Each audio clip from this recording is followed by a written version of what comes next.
Bonjour, bonjour à tous. Merci de votre fidélité à KTV, Quizy FM et le live Facebook de KTV ce matin. Avant de recevoir Fatih Ibrahim, c'est déjà Christophe que nous recevons du collectif des citoyens de Mayotte. Christophe, bonjour et bienvenue. Bonjour à vous et bonjour aux auditeurs.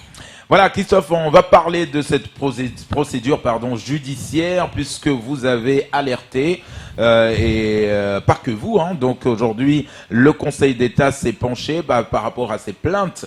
Comment est traité aujourd'hui nos décès liés au Covid-19 ? Alors, oui ou non aujourd'hui, est-ce que vous avez en tout cas décidé de vous joindre à cette procédure parce que vous constatez et vous êtes sûr, après avoir vérifié, que nous avons à Mayotte aujourd'hui, parce que si cela s'avère que c'est vrai, c'est grave, on le disait hier avec Léo, que des décès auraient été quelque part cachés, comme quoi des personnes seraient mortes du Covid-19, mais qu'on aurait changé les certificats de décès. Est-ce que ça, c'est un dossier que vous avez suivi dès le départ ?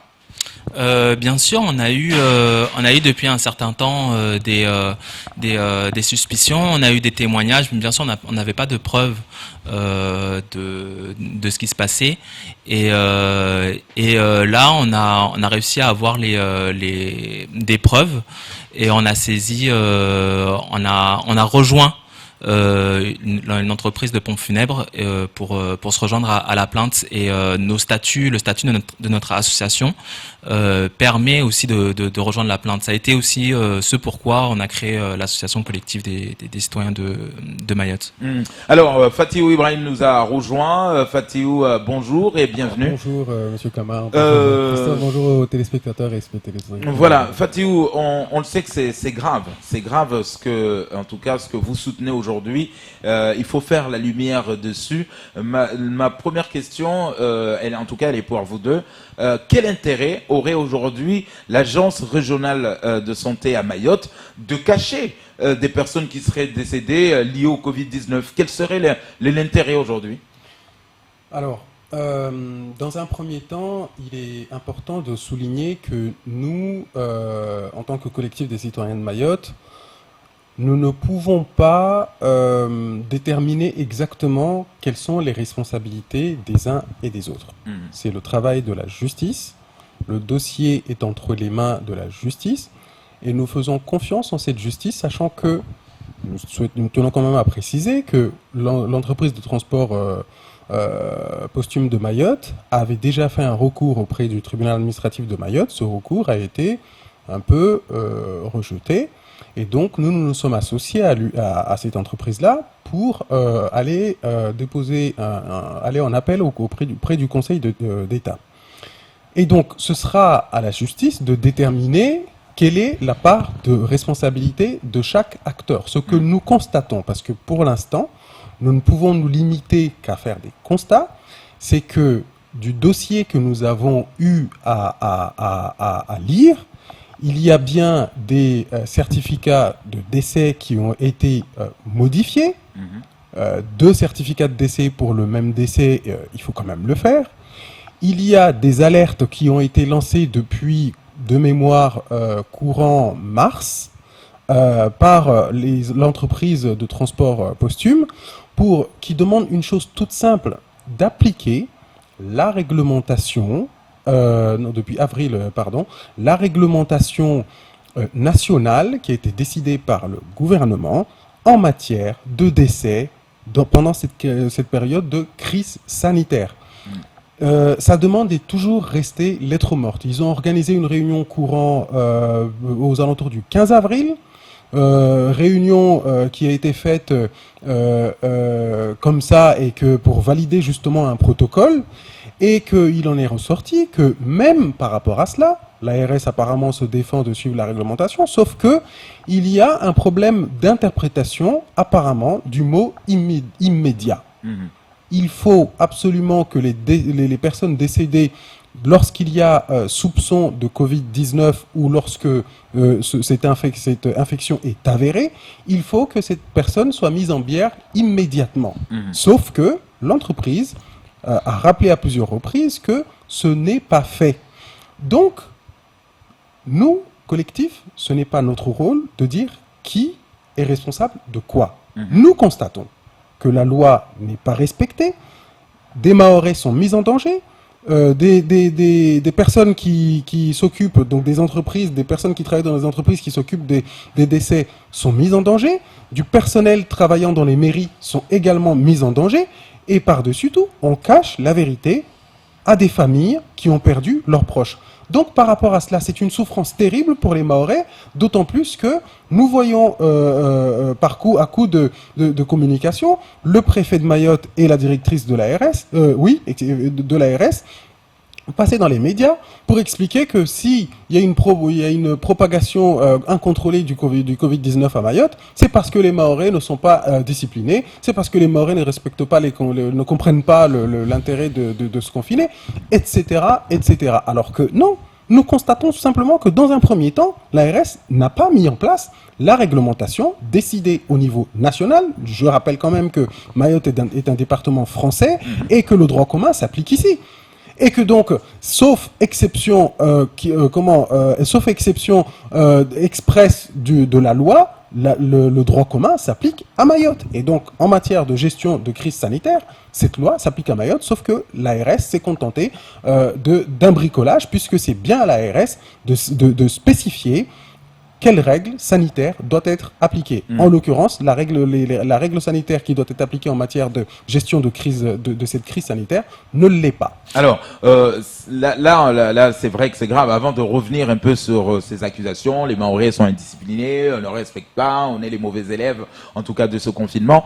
On va y revenir. Mais c'est vrai qu'on s'est intéressé un peu à ce genre de dossier. Au départ, on nous parlait d'un jeune qui serait mort du côté de Bandrabois, de Dzumounié, pardon, et puis on s'était trompé s'il était mort de la dengue ou de la mort naturelle ou du Covid-19. Finalement, le certificat de décès a été modifié, mais ce n'est pas aussi dramatique, ça peut arriver. Est-ce qu'aujourd'hui, le fait de dire, parce que l'ARS s'est engagé dès le départ à communiquer les chiffres, à communiquer ce qui se passe concernant cette crise sanitaire, est-ce que vous pensez réellement aujourd'hui, Christophe, que voilà, l'ARS serait amusée, en tout cas, Madame Voynet, je ne pense pas, je ne la défends pas, mais je ne pense pas que son but serait aujourd'hui de cacher une vérité. On n'est pas aux Comores. Dès le départ, elle communique, elle dit les choses. Donc, c'est quoi l'intérêt d'aller cacher aux familles que telle personne est décédée du Covid-19 pour mettre encore plus en danger d'autres familles, notamment ceux qui vont inhumer le défunt? Écoutez, déjà comme le dit très bien Monsieur Fatiou, c'est le juge qui déterminera la responsabilité de chacun dans cette affaire. Mais là où je ne suis pas d'accord avec vous, c'est que si sur un dossier, si sur un certificat de décès, la personne n'est pas décédée du Covid, d'une maladie infectieuse, il y a ce qu'on appelle une mise en bière, ça veut dire que la personne, il y a une procédure pour mettre la personne en cercueil qui doit être respectée. Et si la maladie n'est pas contagieuse ou s'il ne s'agit pas d'un Covid-19, cette mise en bière, elle est assouplie. D'accord. Vous comprenez que si c'est assoupli, le personnel qui doit désinfecter la chambre, par exemple si ça se passe au CHM, le personnel qui doit nettoyer la chambre, le personnel qui doit manipuler la dépouille, ils ne prendront pas la même précaution qu'ils prendront que si c'est un cas Covid. Et c'est là où la mise en danger du personnel est possible. Donc c'est là la gravité de. Est-ce que ça voudrait dire, Christophe, qu'aujourd'hui, parce que l'hôpital, on sait que le CHM a son règlement intérieur, un règlement aujourd'hui concernant aussi ce cas de figure, donc une personne qui serait décédée du Covid-19, donc le CHM a son propre règlement intérieur. Maintenant, ces entreprises, je pense qu'elles sont préparées, elles savent ce qu'elles doivent faire, donc c'est pas à l'ARS d'être derrière dire mettez-la en mise en bière. Une fois que les médecins ont constaté le décès en disant bien que cette personne est décédée du Covid-19, l'entreprise, elle sait ce qu'elle doit faire. Fatiou. Oui, mais il y a des règles qui doivent s'appliquer avant même l'intervention de l'entreprise. Il y a des règles qui doivent s'appliquer pendant son intervention au CHM et après en matière d'ensevelissement du corps, lors de l'enterrement. Donc, l'ARS, c'est quand même son boulot de déterminer les règles sanitaires qui s'appliquent à Mayotte. C'est elle qui doit organiser en matière de santé qu'est-ce qui doit s'appliquer. Et donc, le pire, c'est que non seulement les entreprises en question, quand elles interviennent, elles se rendent compte que les règles ne sont pas respectées et que la règle qui lui a été notifiée, c'est une règle datant de 2008. Sauf que une autre règle est venue s'appliquer en avril 2020 pour gérer spécifiquement cette période de crise sanitaire. Donc, même si l'entreprise sait, mais justement, elle ne peut pas alerter si elle ne sait pas. Mais elle ne peut pas non plus tout faire. Parce qu'en arrivant notamment à l'hôpital, il faut qu'elle trouve que le corps du défunt est traité comme il se doit et que cette entreprise-là, elle ait l'information préalable, comme l'a dit M. Christophe, que cette personne-là, elle est atteinte du Covid et que donc il faut appliquer telle règle.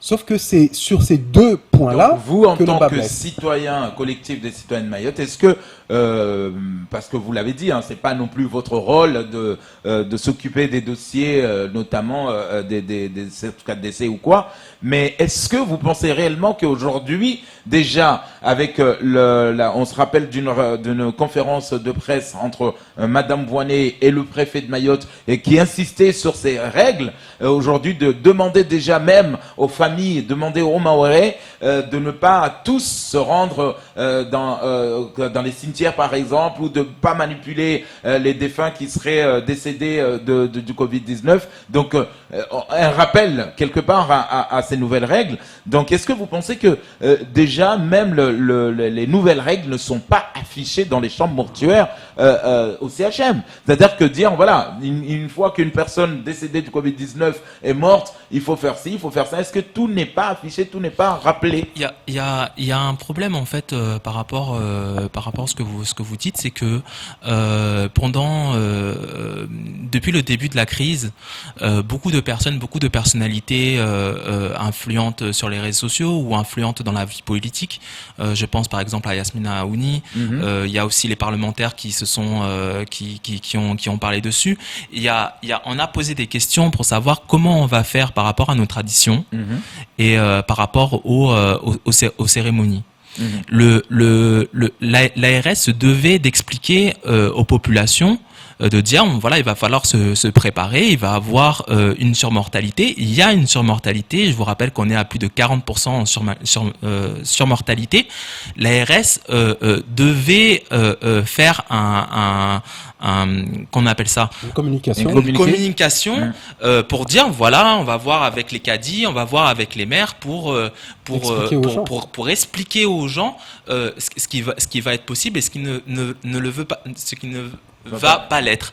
Voilà, on sait que dans les sociétés musulmanes, il y a eu des cas où il y a eu la peste, il y a eu des cas où il y a eu des épidémies, et la question a été posée et ils ont trouvé des solutions pour faire face. On sait que l'Arabie Saoudite a fait face à un coronavirus qu'on appelle le MERS. Ils ont modifié leur manière de pratiquer l'immunation. L'inhumation. Tout à fait. Donc, c'était à l'ARS de faire le travail de communication pour dire bon voilà, c'est vrai que la question se pose et il faut absolument que l'on aille voir les gens pour leur expliquer cette problématique.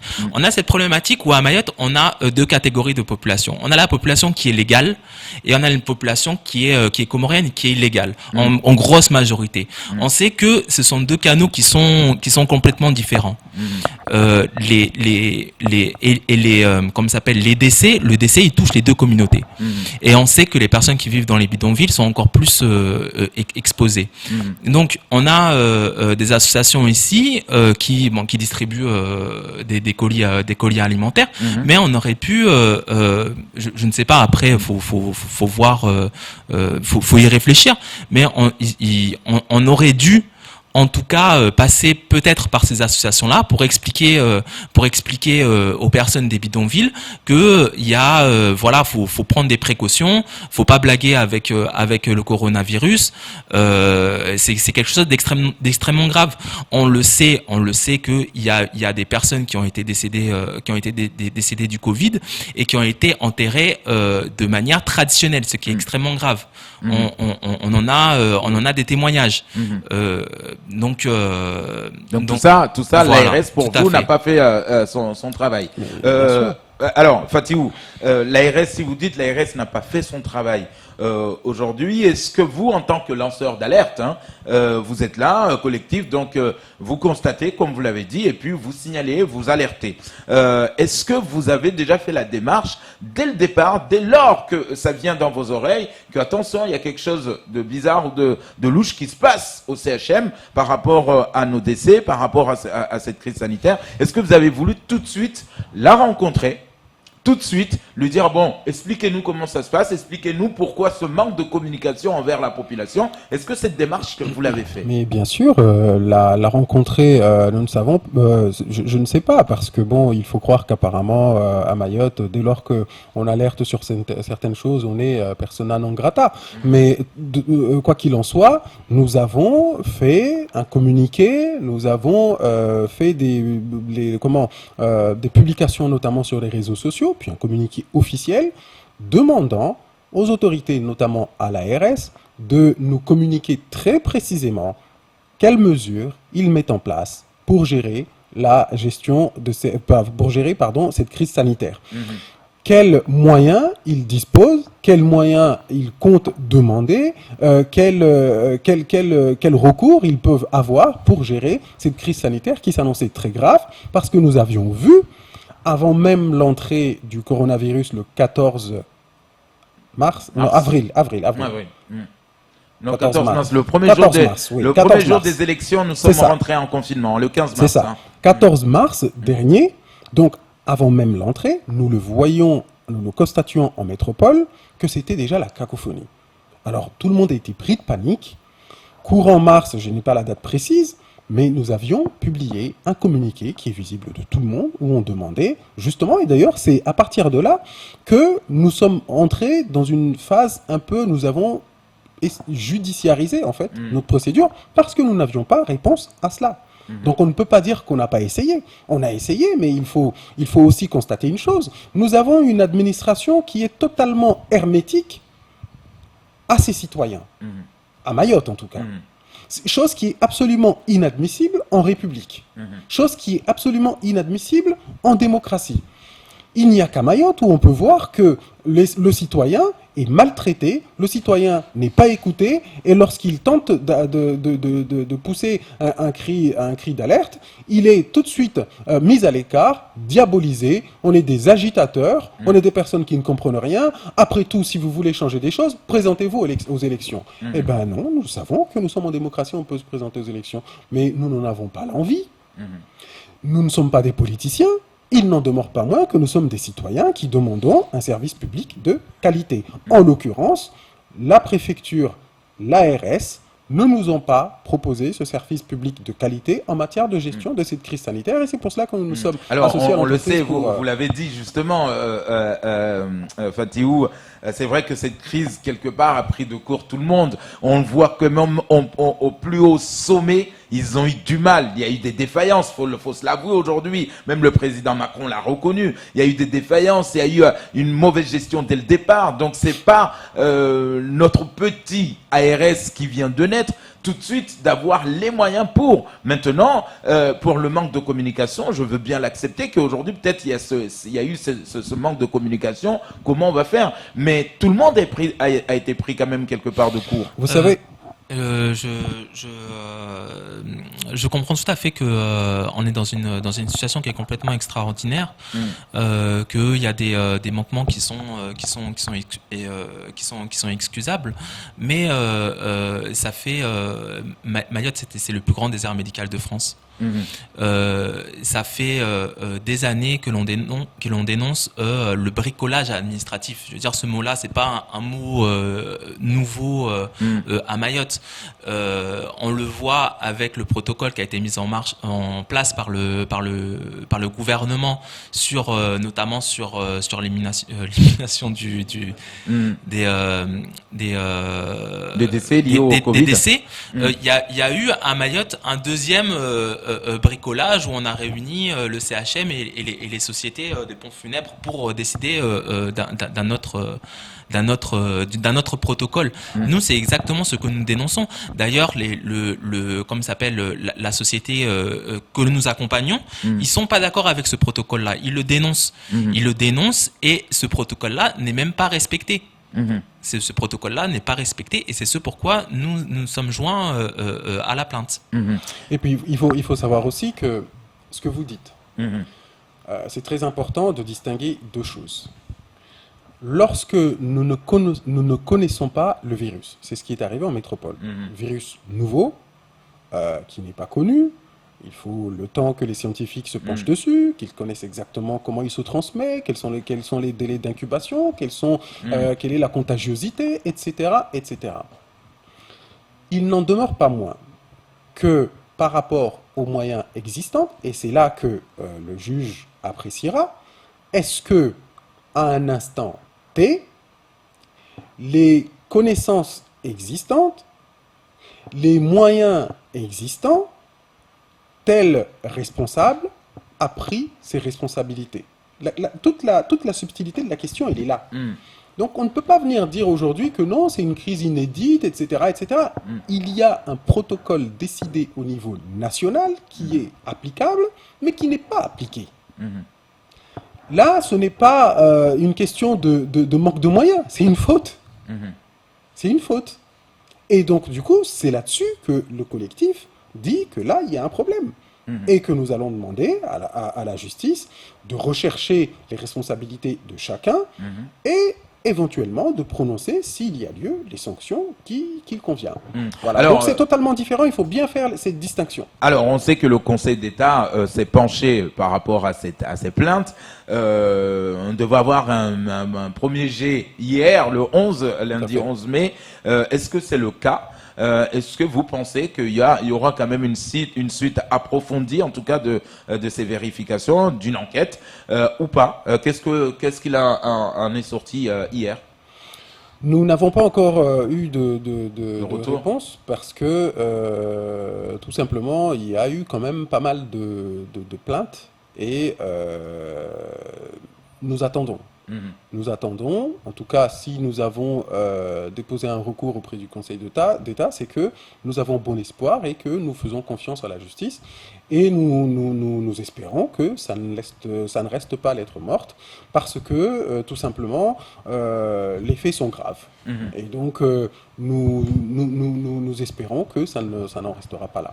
Donc pour l'instant nous n'avons pas encore de réponse mais nous avons bon espoir. Donc en tout cas vous espérez qu'aujourd'hui la lumière sera faite dans cette histoire, parce que si aujourd'hui le Conseil d'État, après vérification, juge qu'il n'y a pas eu de faute, vous accepterez, en tout cas, quelle que soit la décision du Conseil d'État, en tout cas ou de la justice, vous accepterez Nous nous prononcerons à ce moment-là. Pour l'instant, il faudrait vraiment, c'est des choses assez techniques. Il faut voir d'abord quel est le raisonnement du Conseil d'État, quelle est la décision, et une décision prise sur la base de quel raisonnement. Après, à ce moment-là, nous, avec nos avocats, notre avocat, nous déciderons. Mais là, pour l'instant, on ne peut pas faire de justice-fiction comme ça. Et d'autant plus que c'est des affaires assez sensibles. On ne peut pas se permettre de Alors, dans le communiqué, et on va, je pensais, s'orienter vers là pour finir. À la fin, vous dites pour tuer son chien, on l'accuse de la rage. Hein.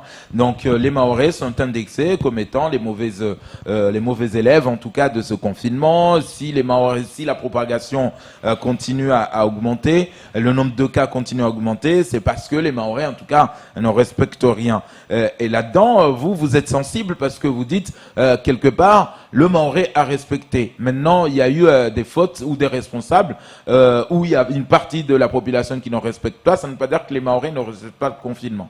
Vous vouliez être clair là-dedans. Vous savez, les Mahorais ne sont pas plus bêtes que d'autres populations ailleurs. D'accord ? Les Mahorais ne sont pas plus indisciplinés que d'autres populations ailleurs. Au contraire, nous savons que la société mahoraise, de façon générale, c'est une société qui est extrêmement respectueuse, disciplinée. Nous avons tous fait l'école à Mayotte. Nous l'entendions jusqu'à ce qu'aujourd'hui, ils aient encore une fois tout démoli et puis après qu'ils viennent reprocher ça aux Mahorais. Nous entendions à plusieurs reprises les enseignants qui venaient ici, qui étaient ébahis par la discipline qui régnait dans les salles de classe. C'est une réalité. Tout le monde reconnaît ça. Maintenant, ils ont tout détruit, effectivement, par le laisser-aller. Donc, c'est exactement ce qui s'est passé avec cette crise. Il y a eu le confinement qui a été décidé. Les gens sont restés à la maison. Et justement, c'est une injustice profonde envers nous qui avons essayé de respecter ce confinement extrêmement compliqué pour tout le monde. C'est une injustice, une double injustice profonde. Parce que non seulement vous nous indexez au lieu de nous remercier d'avoir respecté les règles que vous avez mises en place, et en plus vous nous condamnez à une prolongation du confinement par la faute de certains, d'autres qui n'ont pas respecté. Et donc, qu'est-ce qui s'est passé ? Lorsqu'il y a eu le début du confinement, la plupart des gens sont restés chez eux.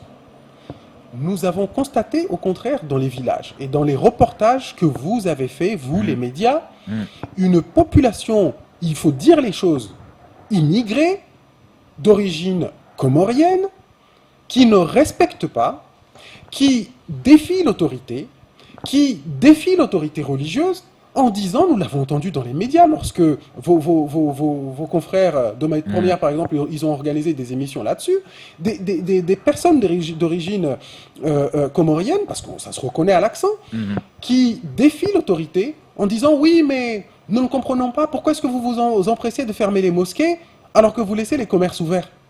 Donc nous ne pouvons pas respecter ça, puisque en fait, nous comprenons que c'est juste une stratégie pour vous, pour fermer nos mosquées. Une défiance totale de l'autorité sur la bêtise. Par la suite, donc, une bonne partie des Mahorais sont restés confinés. Nous ne pouvons pas permettre cette insulte de la part de certaines autorités qui n'ont pas fait le job.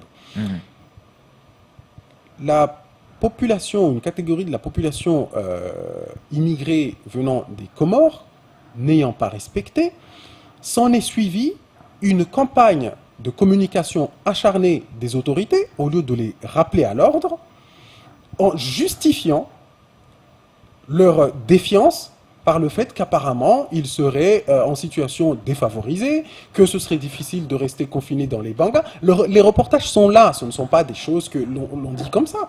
Les reportages ont été tournés, ça existe. Et donc le préfet qui y va allègrement, que oui, mais machin, c'est compliqué, on ne peut pas, et bla, et bla, et bla. Quand les Mahorais vous, Fatihou, parce qu'il faut dire aujourd'hui, il y a cette définition du Mahorais et du Mahorais. Les Mahorais, pour certains, ils expliquent que, en disant les Mahorais, ça veut dire aujourd'hui, on rentre dans une autre définition en disant les gens qui habitent à Mayotte. Attendez, c'est important. C'est-à-dire qu'on a enlevé les Mahorais. Parce que pour eux, en tout cas, c'est ce que nous avons compris. En disant les Mahorais, c'est-à-dire tous les gens qui habitent excusez-moi. Ça s'appelle les habitants de Mayotte. Il faut bien faire le distinguo, d'accord ? Ce n'est pas que parce que j'habite en Corse que je suis forcément corse. Ok ? Ouais. Ce n'est pas que parce que j'habite en Bretagne que je suis breton. Ce n'est pas que parce que j'habite en Allemagne que je suis allemand. Il y a des habitants de la Bretagne, il y a des habitants de Corse, et puis il y a les Corses. D'accord ? Donc il faut bien faire... Les mots ont un sens. Il faut qu'on arrête à chaque fois ici de nous balader. c'est important qu'on termine l'explication de ce que nous avons constaté. Il ne faut pas refaire l'histoire. C'est une histoire très récente que tout le monde a vécue. Quand les gens ont vu ça, qu'est-ce qu'ils ont fait? Eh bien, si l'arrêté préfectoral de couvre-feu n'est pas respecté par une population, une catégorie de la population, et que le préfet est en train de leur donner une prime, à ce moment-là, pourquoi respecter? Moi, je le vois. Écoutez, j'habite à 10 mètres de la mosquée. Lorsque le cadi a dit officiellement à la télé que les mosquées seront fermées, les mosquées ont été fermées. Je vois dans la mosquée, et apparemment, si on en croit les reportages et les témoignages de certains, il n'y a pas que la mosquée de mon quartier, mais les responsables de la mosquée, les notables ont fermé la mosquée, ils n'y allaient plus. Sauf qu'on voit, c'est des immigrés comoriens qui y allaient. Et quand on leur disait, ils répondaient, voilà, que non, mais c'est pas normal, ce que je vous ai dit tout à l'heure, que de toute façon, c'est la maison de Dieu, on ne peut pas nous empêcher d'y aller. Donc, lorsqu'il y a eu le relâchement, y compris en métropole, c'est là que les Mahorais ont commencé aussi à se relâcher. Donc à se relâcher, d'autant plus qu'ils ont vu que l'autorité préfectorale a failli, parce que pendant ce temps-là, il y a eu les Mouringués qui étaient organisés dans des villages où il y a une majorité de population immigrée d'origine comorienne, et qui ont organisé des Mouringués de façon sauvage, qui rassemblaient de moult personnes, et qui ne respectent pas l'arrêté de couvre-feu du préfet, et le préfet n'a rien fait. Et donc à ce moment-là, qu'est-ce que vous voulez qu'on fasse? Si l'arrêté préfectoral, il n'y a que le préfet qui le respecte, puisqu'il a mis un couvre-feu, et lui, il ne sort pas. Il ne sort pas pour aller régler les problèmes. Alors qu'est-ce que vous voulez que la population fasse? Au bout de plusieurs semaines de confinement, et qu'on voit que la règle que nous nous sommes fixée est bafouée par une catégorie de la population à laquelle on donne une prime, et qui en plus, à laquelle on va distribuer des denrées alimentaires dans des conditions absolument exécrables, eh bien, à ce moment-là, il faut pas s'étonner que la règle soit bafouée de tout le monde. Donc, pour vous, pour finir, il faut qu'on arrête de dire les Mahorais, d'indexer les Mahorais, de dire qu'ils n'ont pas respecté le confinement. Il faut absolument qu'ils arrêtent, comme ils l'ont fait, en disant que oui, ils vont distribuer 2 millions d'euros d'aide aux Mahorais, alors que c'était totalement faux. C'était de distribuer 2 millions d'aides à des étrangers dont la plupart sont en situation irrégulière dans les bidonvilles qu'ils ont laissé s'installer à Mayotte. Aujourd'hui, l'État ne peut pas se défausser. C'est lui qui a créé le problème, c'est à lui de le régler. Ce que je voudrais ajouter, en fait, c'est que je pense que, comme le disait Monsieur Fatiou, les mots ont un sens. Et je pense pas que c'est pas que je pense pas, c'est que ces mots ne sont pas utilisés par hasard. Ça englobe vers une stratégie qui est beaucoup plus grande. Ça veut dire que ça vise plus, qu'on appelle ça vise plus la population française nationale. Les gens ne nous connaissent pas. Ils nous voient à travers la télévision où on dit bon voilà, vous comprenez, 84% de pauvreté, les Mahorais ne respectent pas le confinement, les pauvres ils vivent dans des bidonvilles, etc., etc., etc.